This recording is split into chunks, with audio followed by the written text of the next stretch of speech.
Get ready for Twitter to start looking a whole lot crisper. Starting today, the company is letting all users tweet and view pictures in 4K on iOS and Android. Twitter's web app already supports higher resolution images, at up to 4096 x 4096 resolution, but the mobile apps had been limited to just half that, with a maximum resolution of 2048 x 2048. The company had previously started testing the 4K image upload option for mobile users earlier this year, and it seems those tests went well, as it's now rolling out the feature to all users starting today. In order to enable the new feature, users will have to go to the Data Usage section of the Settings menu in the Twitter app and enable both high-quality images for viewing 4K images and high-quality image uploads for tweeting them.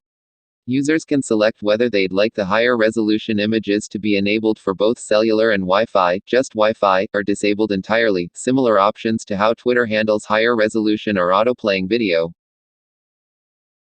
If you enjoyed this video, then hit the like button, share the video, and subscribe to our channel.